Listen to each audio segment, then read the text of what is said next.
بسم الله الرحمن الرحیم. سلامونه او نیکی هیلې.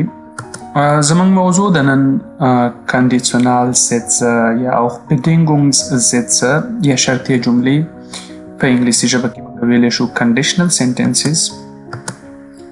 نو لکه څنګه چې نوم نه معلومیږي Konditionalsätze چې دي یا شرطي جملې چې دي هغه به eine Bedingung ausdrücken یعنی یو شرط به شی کوي وړاندې کوي، یو شرط به رامنځته کوي. په دې کې مهمه دا ده چې دلته پوه شو چې کله موږ شرطي جملو باندې خبره کوو Nebensatz وپېژنو چې په wenn سره چې دا یو نښلونکی ټکی ده چې دغه کې به Bedingung یا شرطي او بل به Hauptsatz پېژنو چې هغې کې Folge یا نتیجه به موږ ته ښودل کېږي. موږ که وایو چې wenn X passiert dann passiert Epsilon یعنې که X ترسره شو شرط ترسره شو نو نتیجه به لاسته راځي. مخکې دی نه چې په شرطي جملو باندې مخکې لاړ شو خبرې وکړو نو مهمه ده اړینه ده چې Hauptsatz او Nebensatz په اړه باندې یو څه معلومات ترلاسه کړو. دلته په لنډ شکل لیکل شوي چې stark und selbstständig یعنې Hauptsatz چې ده هغه قوي ده او ځان ته راتللی شي او Nebensatz چې ده klebt am Hauptsatz یعنې په Hauptsatz پورې تړلی. د دې خبرې د لا تفصیل لپاره مخکې سلایډ کې په Hauptsatz او Nebensatz باندې معلومات درکړو. نو راځو دلته که موږ وګورو Satzarten چې دي یعنې جملې قسمونه چې دي هغه په دوه قسمه دي. یو د Hauptsatz یعنې مین کلاس چې مستقله جمله یا پوره جمله ورته وایو او بل د Nebensatz یعنې سب کلاس یا غیر مستقله یا نامکمله جمله. یعنې څه که تفصیل کې وګورو نو وایي چې په Hauptsatz مشخصات دا دي چې hat ein Verb an zweiter Stelle. hat ein Verb an zweiter Stelle معنا دا ده چې ورب په دوم پوزیشن کې همیشه راځي او macht auch allein Sinn یعنې ځان ته راتلی شي او ځان ته مکمل معنا ورکوي. مثلا که وګورو دې مثالونو ته ich gehe heute spazieren زه نن قدم وهنې ته ځم sie hat Hunger هغه وږه لري یا وږې ده wir bleiben zu Hause موږ په کور کې پاتې کېږو. په دې درې واړو جملو کې چې وګورئ ورب په دوم پوزیشن کې ده او مکمل معنا ورکوي بلې جملې ته اړتیا نه لري نو ځکه موږ دې ته Hauptsatz وایو. خو Nebensatz په تفاوت سره اکثره چې شروع کېږي په دغه نښلونکو ټکو یا کانجکسیونن سره شروع کېږي چې هغه ده weil das wenn ob als damit und so weiter. مثلا د دې مشخصات شی دي چې das Verb steht am Ende همیشه به ورب په Nebensatz کې اخر ته راځي په تفاوت د Hauptsatz کې همیشه ورب په دوم پوزیشن کې خو دلته به اخر ته راځي.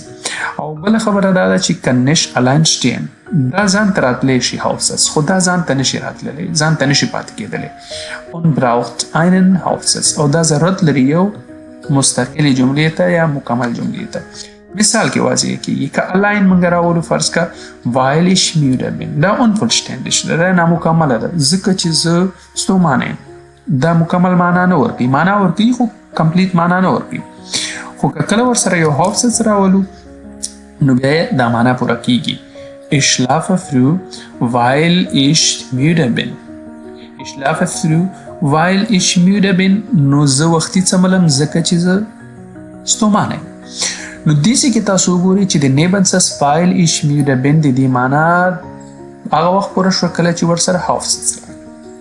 په دې هیله باندې چې تاسو ته د Hauptsatz او د Nebensatz اوس یو څه معلومات ترلاسه کړي تاسو او یو څه درته واضح شوي.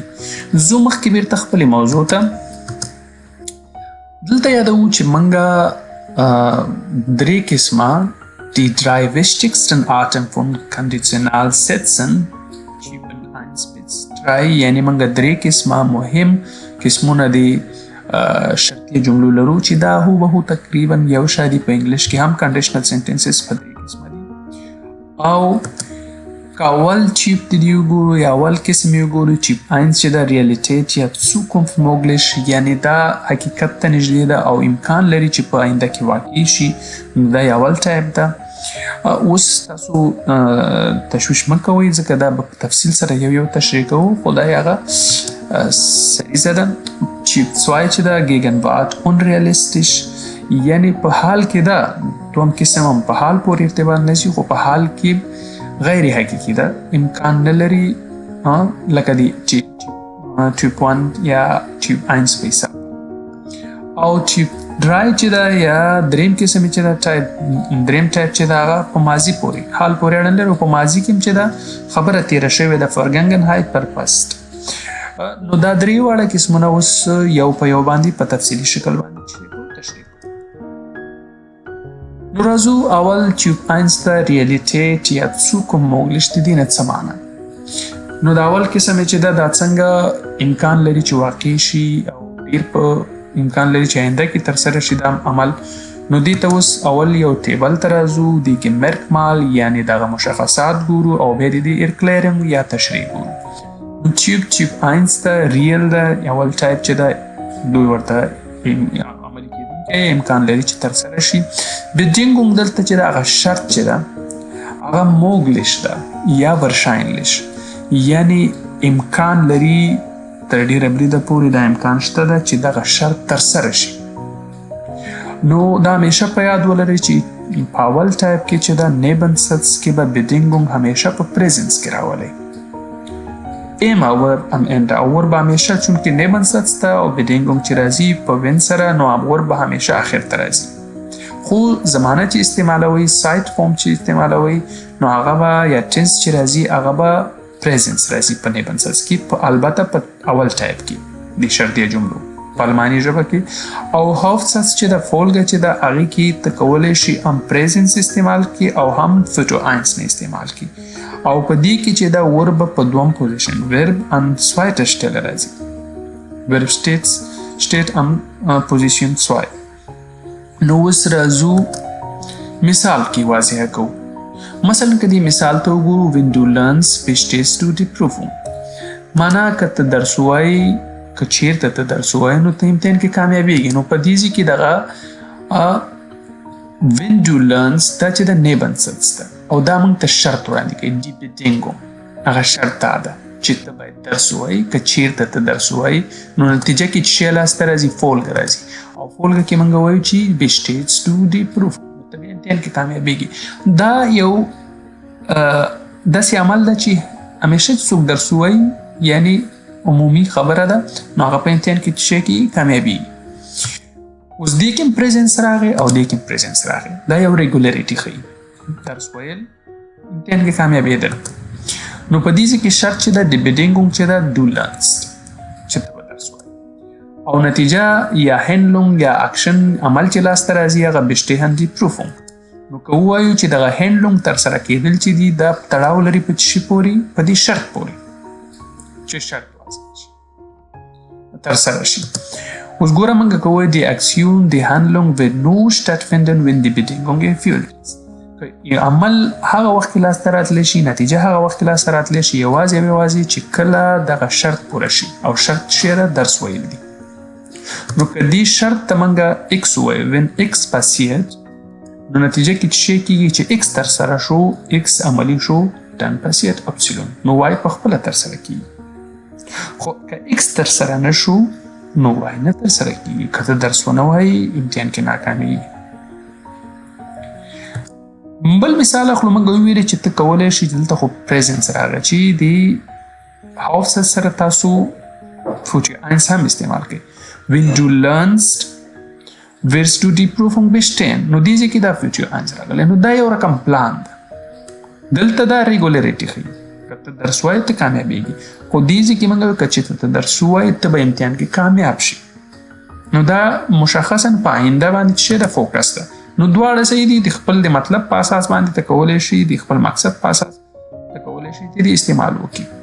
دا همیشه ته یو هغه شرط وړاندې کوي که چېرته داسې کېږي داسې به کېږي نو دا presence استعمالېږي. خو که ته د آینده لپاره مشخص کړې که چېرته داسې وکړي داسې به در سره وشي نو بیا ته کولی شي چې presence او future tense استعمال کړي. زو مخکې نورو مثالونو کې به لا هم واضح شي. Beispiel راخلو when es regnet. ګوره دا داسې یو عمل ده همیشه که کله باران کېږي که چېرته باران وشي نو زه څه کوم bleibe ich zu Hause زه په کور کې پاتې کېږم. نو په دې ځای کې به وګورو Nebensatz Bedingung چې ده باران کېدل دي او regnen اخر ته راغلی ده د اس سره کنجوګیټ شوی ده او دا x ویلی شو چې when x passiert که چېرته دا x چې کوم عمل ده دا ترسره شي bleibe ich zu Hause نو فولګه dann passiert y نو y ترسره کېږي. نو که باران کېږي زه په کور کې پاتې کېږم. نو شرط هم دا ده چې باران باید وشي او زه په کور کې پاتې شم او دا همیشه همداسې ده. کې موږ راخلو wenn ich Zeit habe helfe ich dir. wenn ich Zeit habe helfe ich dir کله چې زه وخت ولرم زه تا سره کومک کوم. نو په دې ځای کې Nebensätze Bedingung دا ده د وخت لرل دي او دا ریګولریټي ښیي. کله هم چې زه وخت لرم نو زه تا سره کومک کوم فولګه نتیجه ده. البته تاسو کولی شئ چې دا ضروري نه ده چې همیشه د Nebensätze مخکې او Hauptsätze وروسته وي. مهمه دا ده چې تاسو وپېژنئ چې شرط څه شی ده او نتیجه څه شی ده. بعضې وخت که تاسو when په غلط ځای کې پلیس کوئ یعنې تاسو when راواخلئ د فولګې سره یې ولګوئ نو بیا د جملې معنا ټوله ګډوله کېږي.